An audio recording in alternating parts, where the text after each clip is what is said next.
Salut à tous les amis, j'espère que vous allez bien. On se retrouve aujourd'hui mardi 7 janvier 2025 pour une nouvelle vidéo. On va parler mercato, on va parler d'un numéro 9 qui intéresse en ce moment le Barça, Jhon Durán, mais également parler du dossier Dani Olmo, sans oublier l'actualité avec notamment le prochain match contre l'Athletic Club, puisque le Barça est arrivé hier en Arabie Saoudite. C'est parti, mais juste avant, petit instant promotion, profitez de mon partenaire maillot pour acquérir des maillots répliques de bonne qualité. N'hésitez pas à vous faire plaisir, que ce soit des casquettes, des écharpes ou encore des maillots vintage. Je vous mets tous les détails dans la description de cette vidéo.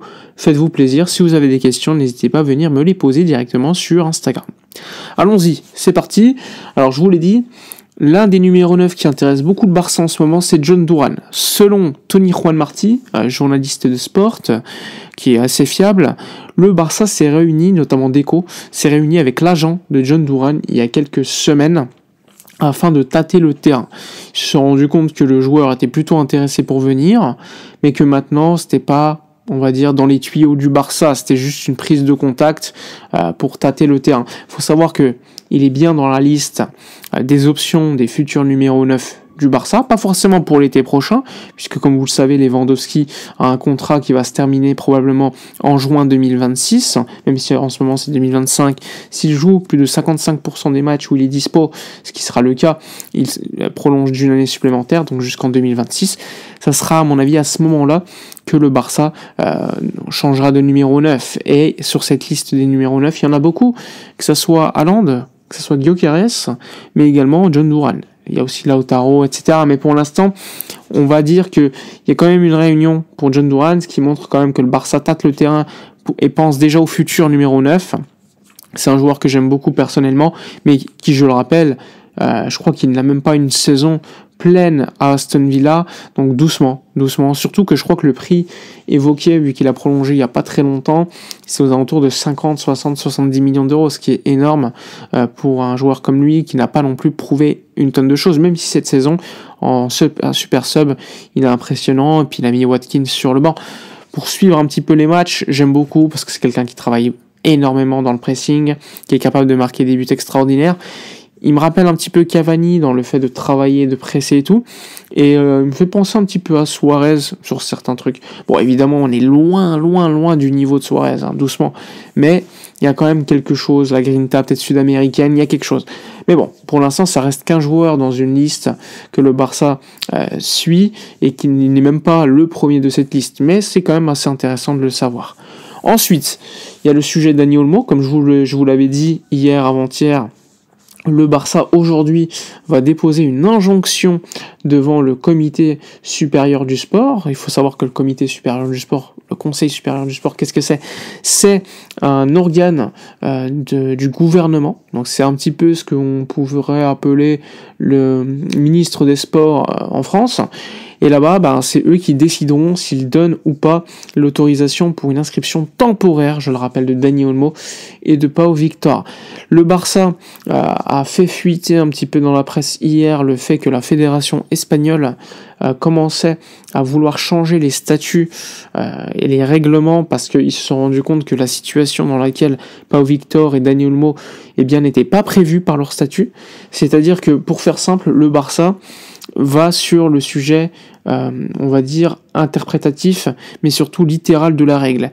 La règle dit qu'un joueur, lors d'une même saison, ne peut pas être inscrit 2 fois par le même club, dans le cas où c'est le club, lorsque son inscription, sa licence a été annulée la première fois, l'a voulu. Là, ça n'a pas été le cas, et le Barça va jouer sur cette petite subtilité pour dire, c'est pas nous qui avons clos cette licence, mais la Liga, parce qu'on n'a pas pu l'inscrire à cause de faits de cas de force majeure, fin d'année, compliqué de donner des documents bancaires internationaux en une journée. Donc il y a beaucoup de sujets.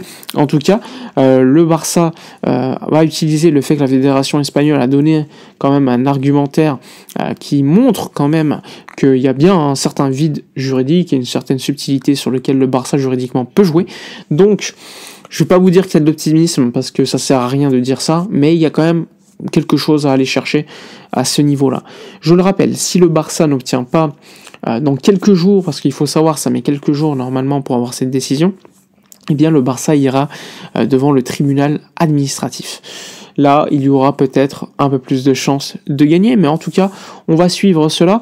Je tiens également à rappeler que les médias en ce moment sont très optimistes concernant la décision du Conseil supérieur du sport, mais ça ne veut rien dire. L'optimisme, c'est bien beau, mais ce qu'il faut, c'est des faits. Et pour l'instant, les faits, on ne les a pas. Il faudra encore patienter un petit peu. Il y a des médias qui te disent que ça met 4-5 jours pour avoir une décision. Il y en a d'autres qui te disent que ça met 10-15 jours.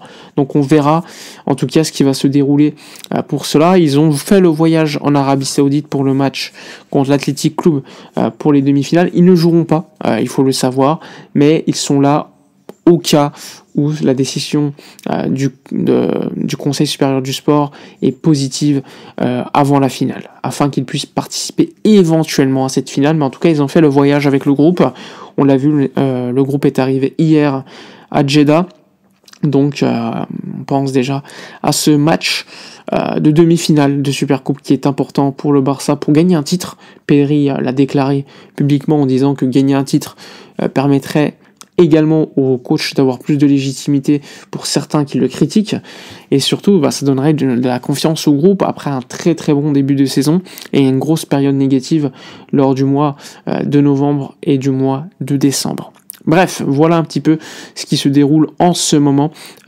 Évidemment, le 11 attendu, je vais pas vous le dire, mais on s'attend à un 11 avec un Ronald Araujo non pas titulaire, mais sur le banc, même s'il a joué lors du match de Copa.